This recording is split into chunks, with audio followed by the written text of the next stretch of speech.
Well, no governor let more people die from coronavirus than Andrew Cuomo did. His policies killed thousands. Now, a nurse has released shocking undercover video footage of what actually happened in New York's hospitals, and she joins us after the break.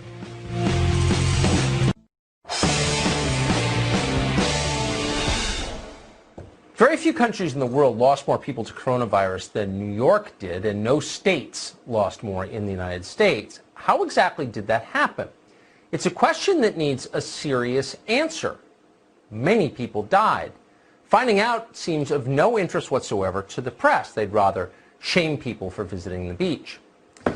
Erin Marie Olszewski is a nurse. She spent almost a month working in New York's Elmhurst Hospital. That was the epicenter of the coronavirus outbreak in the state. She was so shocked by what she saw that she began to collect undercover footage of what was happening around her.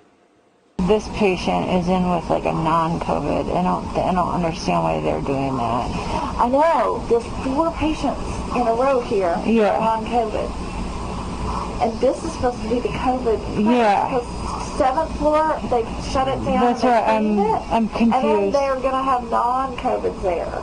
Yeah. This is going to be the only COVID, so they shouldn't put any non-COVIDs here. Well, that's what they've been doing. The guy over in 29, I had him upstairs because I was on CCU before it. Yeah. And he came in with a stroke. I know, that's what 26-1 was, a stroke. And no COVID, and now he's got COVID, and he's on a vent. Well, because we gave it to him here. Erin Olszewski is the author of the forthcoming book, The Undercover Epicenter Nurse. She joins us tonight. Erin, thanks so much for coming on. Thank you for doing this. The insides of hospitals thank you for having me. So tell us what we just saw. Explain the video we played, if you would. Well, this was a pretty common occurrence, and the video shows COVID and non-COVID being housed in the same floor, sometimes in the same rooms, which is ultimately creating, hospital-acquired infections of COVID. It's nosocomial infections. So, people will be admitted without COVID, and they will end up getting COVID. Sometimes they'll be awaiting their tests, which would take anywhere from 5 to 10 days to see if they had COVID and be admitted to these floors while they waited.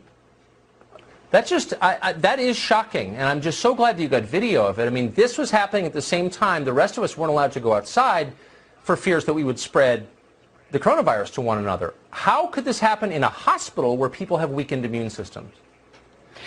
I like those answers. I've been asking them, and nobody seems to really have those answers. I don't know who the authority is. That's what I'm always referred to.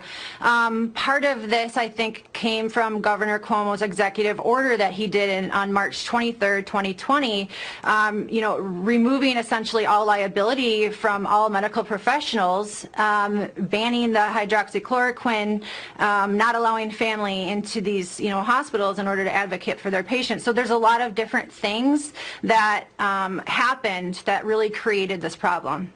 It's so interesting that you mentioned not allowing family in to advocate for their relatives. That was a factor in this, it sounds like.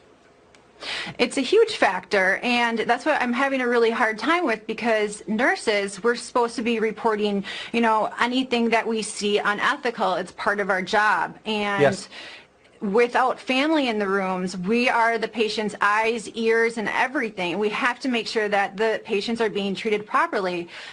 Anybody and any nurse or anyone that would question anything would be sent home. I was one of them, and nobody ever wanted any of this out. And it's all hearsay if you don't have proof. So I needed to get the proof, because it is so absolutely unbelievable that without it, people couldn't even fathom this. I think this is a scandal. I don't use that word lightly. You were sent home for complaining about a policy of putting COVID patients with people who weren't infected. That's shocking. Correct.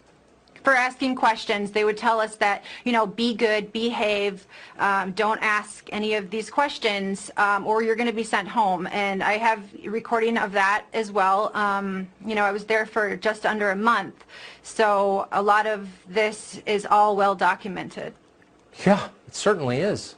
And if it wasn't, no one would believe you. So good for you. And thank you Correct. for coming on tonight, Erin. Congrats on the book. Well, thank you very much for having me, Tucker. Of course. Appreciate it. Thanks.